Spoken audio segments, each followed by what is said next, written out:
deck building. I am your host Demo, and today we're going to be doing a deck tech, and this is an interesting one. I have a deck building challenge for anyone out there who wants to have an interesting challenge in deck building. Try making an off-color tribal deck. I'm not a huge tribal guy myself. It just is a little too easy sometimes to just build a green elf deck or a red goblin deck, but try building an off-color deck. So make a Simic elf deck, for example, or a Boros goblin deck. But if you really want to challenge yourself, try negating the main colors. So mono white vampires, for example. I mean, it can be really tough. That's what I'm doing today. I am making a mono black elves deck. The reason why is this happened purely by accident, because when I was doing my commander review, I really liked Nadier, Agent of the Dusknel, and I really liked Miara, Thorn of the Glade. I thought those were the two best elf commanders, but they're both black. I mean, obviously, matching it with a green elf commander is more obviously the way to go, except I didn't like any of the green elf commanders. I like these two. So I thought, why not make a mono black elves deck? So that's what I did. So first off, we have to find out how many actual elves we can put in this deck. And there's a few. I mean, obviously they printed some from this most recent set. There's Elvish Dreadlord, which can be really good in this deck. There's also Nightshade Harvester, which, man, I really like. I kind of gushed over this card a little bit when I was doing my review, because a little secret about me, I'm sick and tired of all the landfall decks, so the more cards that can hate against that, the better. Nadier's Nightblade obviously has the namesake of our commander, so this is an obvious auto-include in this deck with all the tokens that we're going to be making. We also have Thornbow Archer. It's not great, but it is a one-drop black elf. We also have Elvish Doomsayer. Again, not super great, but it's got a dice trigger, which is good for our deck. We have Prowess of the Fair. This is an enchantment, and it's going to be making elves for us. Also, Miara, First of the Lochthwain. That's right, she is an elf noble. This card's fantastic. It's fantastic on a lot of decks. I actually was almost going to build an Miara deck. Didn't even notice that she was an elf. So just perfect in this deck. We're going to be doing a lot of sacrificing. We're going to have a lot of black creatures entering the battlefield. Really great. And of course, as everybody does, when you don't have a lot of your tribe, you turn to changelings, right? So Changeling Outcast, Venomous Changeling, they count as elves. They're both useful. We want a lot of cheap creatures in this deck, though, too, because we are going to be doing a lot of sacrificing. So having cheap creatures in play is always good. Let's look at our commander's abilities for a second. Nadier, Agent of Dusknel. I kind of gushed over this guy too while I was doing my commander review. He's great in a +1/+1 counter deck, a token deck, an elf deck. You can just do so many things with him. The main thing is that he makes elves, right? So we have one commander that makes elves.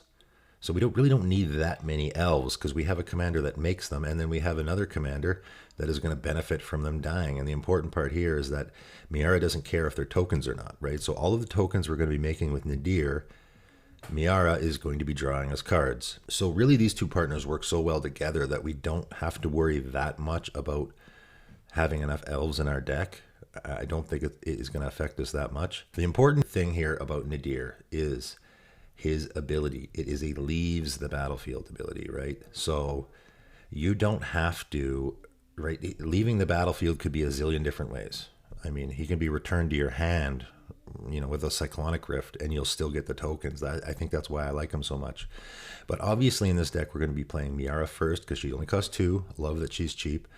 And then, maybe setting up our board, drawing cards, and then Nadier comes out later on after we've got like a bunch of tokens out. The commonality with our commanders here, though, other than the fact that they're elves, is that they both want to be dying, right? Nadier wants to be dying to make tokens, and Miara wants to be dying to draw cards, right? Because she draws cards herself. So what we want effects that are going to be bringing them back after they die. So Mikius the Unhallowed is a no-brainer in this deck. The only issue here is that Nadier is going to get +1/+1 counters on him, so he's not going to get the Undying with that effect.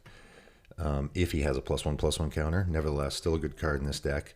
especially with all the other creatures that we have. Cauldron of Souls, on the other hand, is even better. Cauldron of Souls works with both of our commanders. It works really well with Nadier because, again, you're going to put a -1/-1 counter on him when he comes back. And then as soon as a token dies, that -1/-1 counter goes away. So we can use Cauldron of Souls. Again, I really like Rescue from the Underworld. This is a card that just doesn't get used nearly enough. We can let our Nadier die, then sacrifice our Miara, draw a card, and then they both come back on our next upkeep. Abnormal Endurance, Supernatural Stamina, Kaya's Ghost Form. These are cards that really should go in a lot of decks. Just saving your commander is fantastic. But in particular, Supernatural Stamina and Abnormal Endurance are pumping Nadier's power, which is important, right? Because his power cares about the number of tokens that we will be making. So those cards each give us 2 more tokens. Malakar Rebirth is great. Another card that should go in almost every black deck because it's also a land. So it's going to work in this deck too. I really like Demonic Embrace in this deck. Again, it's pumping Nadier's power by 3. Also gives him flying. So once he gets real big, we don't not necessarily want to just make tokens with him. He can just get big and kill our opponents, right? So having a great big, flyer that we can smack our opponents with is pretty good. We also want to be putting more counters on him too. So Eternal Thirst, Sadistic Glee are 2 cards that are going to be putting more counters on our Nadier, who are going to make us more tokens in the end. We're going to have lots of creatures dying, ours and others. So both of those cards work great in this deck. I also have, because we do have this effect where we're bringing cards back and it's almost a reverse blink sort of effect. It is good to have cards that you can use these abilities with, like Noxious Gearhulk. I have Cavalier of Night. Those cards I would probably just include in a black deck anyway. Great in this deck: Sidisi, Undead Vizier, Ravenous Chupacabra. Again, just cards that I would auto-include in a black deck anyway, but there's extra good in here because we can use an Abnormal Endurance on them or a Cauldron of Souls and get their effect again. Murderous Rider, another card that I just don't see nearly enough. It's so good. Just being able to, this is such a value card, right? I'm going to Hero's Downfall, and then I get a creature on top of that stapled to it that I can later use to sacrifice or whatever. Nightmare Shepherd, another card that isn't used nearly enough. It's super good in this deck. Again, my Ravenous Chupacabra is going to die, and then the Nightmare Shepherd effect kicks in, and I get another kick at the can, as it were, right? Works great with our commanders, right? Nadier we're going to let him go to the graveyard, and then Nightmare Shepherd effect is going to kick in. We're going to get a token copy, and then the original Nadier is going to go to the graveyard. So Nightmare Shepherd, fantastic in this deck. Endrick Sar, and this guy's good. I actually have not used him in a deck until this deck, and man, is he good. We're going to be sacrificing a lot of tokens, obviously, so this guy is just bananas in this deck. Carrion, a deck tech of mine wouldn't be complete without at least a few cards where people are like, what the hell is that? This is a great card, honestly. I love cards like Momentous Downfall, and this one, Carrion, that, it's an instant, so your creature's going to die anyway, so why not get some value out of it? Particularly fantastic in this deck. We're making lots of little tokens that we can sacrifice that can make Nadier bigger.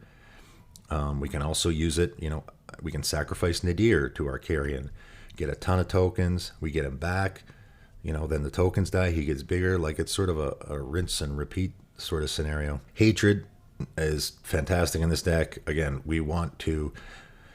our Nadier's about to die, we pay 10 life.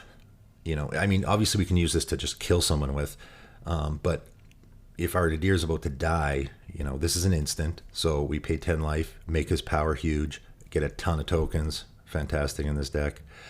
I also have Conspiracy, because being able to make all of our creatures into elves is obviously going to be beneficial for a number of reasons. And since I have Conspiracy, if anybody watched my combos video, I also have Ophiomancer, because Ophiomancer and Conspiracy work fantastic together. Any deck where you have Conspiracy and you want to be making your creatures into whatever, anything that's not a snake, this combo works, right? So I mean, Ophiomancer is just great in this deck anyway. It's great in any deck where you want to be sacrificing stuff and it's making tokens. So we sacrifice. I mean, it just works in this deck anyway. For anyone who hasn't watched that video, doesn't know how the combo works. Basically, you have Ophiomancer in play, and it just keeps making tokens every upkeep because those tokens are not snakes. Because the ability checks to see if there's any snakes in play, and all your creatures are elves. So it's just going to keep making tokens every single upkeep. It's pretty fantastic. Singer Autocrat also, you know, making tokens that we can sacrifice. I mean, this is a little bit of an aristocrat's deck. It's not too, you know, if you want to go that route and make it more aristocrat-y, again, that's another, you know, strategy that has sort of been done to death. So I didn't really go that route. I don't have Blood Artist. I don't have Zulapart Cutthroat. You can go that route. I have Nadier's Nightblade, which is going to do that. I also have Bastion of Remembrance, which is going to do that only because it makes a token, right? And I want lots of token makers in this deck. There's so many other neat things that I'm doing in this deck that I just didn't want to. I'd have to fit all that stuff in there. However, Yawgmoth, Thran Physician is just a no-brainer in this deck. You know, we want not a ton of sack outlets, but we want to have at least one available to us at any given time. So, and he's just fantastic. I mean, we can sack our Miara and pay 1 and draw 2 cards. A couple other neat little cards in this deck. Gate to Phyrexia, another card that people probably have never seen before. It's a black card that destroys artifacts, you know? You have to do it on your upkeep, which is a little annoying. For some reason, all those old cards were like this, where you had to do it on your upkeep. There's just lots of cards like that. It's a little annoying, but it is super good in this deck because, for one, we want to be sacrificing creatures, but also we want to be able to destroy artifacts. I like being able to destroy artifacts. Ashnod's Altar and Phyrexian Altar, you know, just a no-brainers if you want to be sacking stuff. Yahenni, so good. Again, Yahenni's another black card that could just go in any mono black deck. It's such a good card. You know, someone cast a board wipe, you just sack one of your creatures in response, make him indestructible, and then he becomes a 10/10. Dark Prophecy is great because it's not non-token. A lot of these, whenever your creature dies, draw card effects are non-token, and Dark Prophecy is not. You got to be a little careful. If you have 20 elf tokens out and someone board wipes, you're going to lose 20 life. So you got to be a little careful. However, it's just too much good card advantage to pass up on. I also have Night Dealings, another card that I think is fantastic that nobody plays. We are going to have a lot of tokens. We're going to be attacking a lot with our tokens. You know, put some counters on Night Dealings. This card just gets so good late in the game. That's pretty much it. I mean, Feed the Swarm, auto-include in any black deck. I have lots of other removal spells, Toxic Deluge. You know, like I usually just don't go over the removal just because, you know, everyone sort of has their own thing. And plus, I think most people know what spells, you know, you're going to put in a mono black deck as far as removal goes. Lands, you know, Phyrexian Tower, High Market, obviously more sack outlets. No reason not to put them in. But yeah, that's pretty much it. That is my mono black elves deck. It's actually tons of fun. I've played it. It's pretty darn good. To be honest, black is so powerful. It is difficult to make a mono black deck that isn't good. So why not do something fun like this, right? All right, that's it for today. Thanks for tuning in.